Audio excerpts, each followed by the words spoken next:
Obviously, we had RevPAR in hotels, looking at revenue per available room. We have revenue per available square metre in conference rooms. We can do revenue per available treatment session in spas. But in restaurants, really, the main measure is going to be revenue per available seat. So RevPAR is a measure of revenue per seat hour. It's the central concept of restaurant revenue management.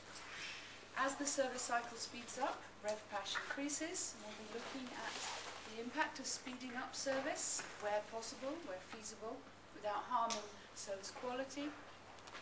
So restaurant revenue management focuses on revenue per available time-based inventory unit, which is the same as any other business, hospitality and tourism business. It's always about revenue per available time-based unit.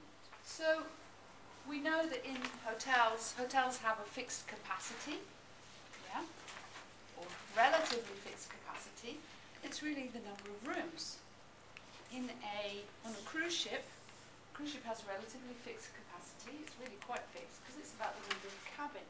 There's a bit more margin, isn't there, than in a hotel or in a cruise ship or perhaps in a spa, because we can add seats, especially when we move to weather like we have today.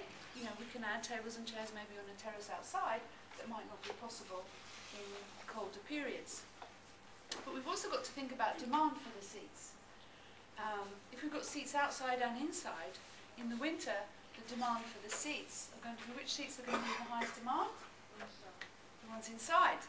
On a day like today, obviously the demand is going to be more for the outside seats. So that's also something to start you thinking about revenue opportunities. From the menu, we can then think about the kitchen. You know, we've got a number of chefs in the kitchen, and they have a limited capacity, don't they, for producing food.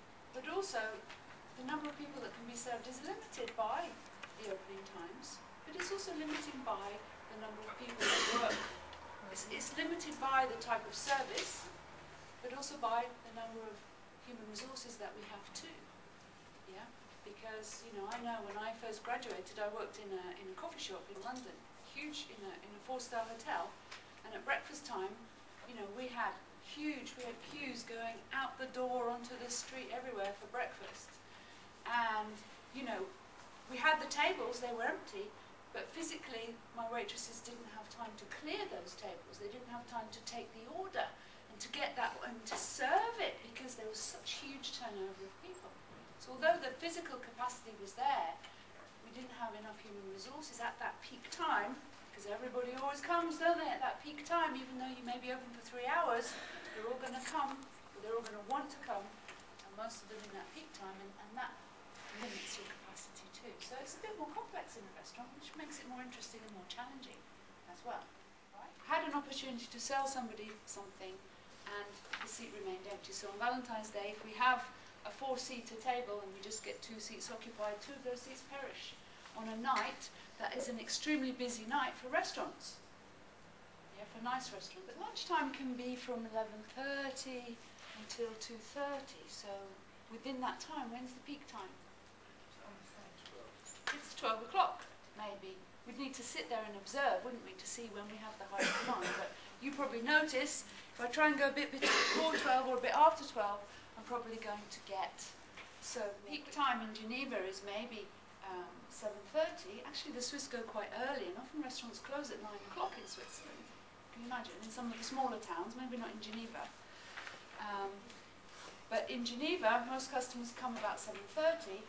So they know they have an opportunity when they get groups in. You know, someone comes and says, I want to bring a group of Japanese guests, they want to come and have a nice fondue in your restaurant. You can say, okay, I can give you a good price if they come at 6:30. Yeah?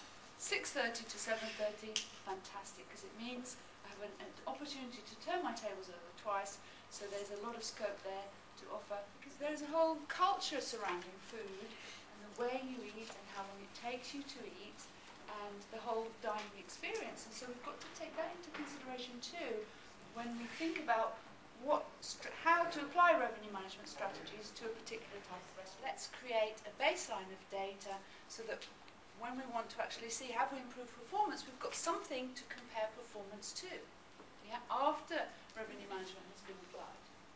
So we establish a baseline and we can collect data in different ways. Yeah. So how do you think we can collect data to find out how long people eat, how many customers we have, what are customers spending on average? Where can we get that information from? The EPOS system is great because, in theory, that stores all the information that's needed in order to start analysing. It's difficult to pull it out, it's difficult to put it in the right format, but it should all be stored in there. We know what time they started eating, we know what time they finished, we know how many customers we had at the different times of the day, we know what they spent, yeah? We know the items they ordered, so there it all is. However, there are often, with technology, technical issues, so that it might not be possible to get that information. Maybe there's no EPOS, maybe all the data was lost in the EPOS for whatever reason. We might have some financial reports talking about, you know, occupancy and average spend, but we wouldn't really be able to know anything much about how long people took to eat, maybe when the peak hours were. So how else could we do it? So information from the past can be stored in people's minds. Yeah, so we can ask people. Of course, a restaurant manager knows when their busy periods are. They should know more or less how long people take to eat. However, we also know that as humans our brains are rather limited, and sometimes we think we know, but we don't actually really know. So if we don't have the data stored somewhere, we can ask to get the information, you know, from the people that work in the restaurant, but ideally we should do a time study. Time and motion study. Yeah? So if a restaurant wanted to do restaurant revenue management, to establish their baseline, if they didn't have the data in their EPOS, they should maybe hire a couple of students like yourselves to come and sit in the restaurant each evening for 2 weeks, of course have a complimentary meal at the same time, but to also study what's going on in there. How many customers come, how many tables of 2, how many tables of 4, how many tables of 6, how long do they take? So monitoring all of that information for a certain time period, so that the restaurant gets a better idea and can actually establish this. So we can ask managers, they know average customer spend, labour costs, food costs, but they don't necessarily have a good idea in their minds of the RevPASH at the different periods of the day, the revenue per available seat hour. So we can use the point of sale. We can ask servers to note arrival time and departure time on the checks. But I can tell you, in my experience, if you ask people that are working in a very stressful job to note down timings, they're going to forget most of the time, and when they do write them down, they go, oh my God, I forgot, oh, I'll just write down something, it doesn't matter. So it would be nonsense anyway.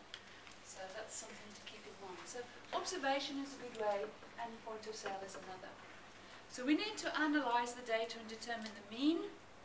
We need to determine the mean or average dining time, and we also need to understand the deviation.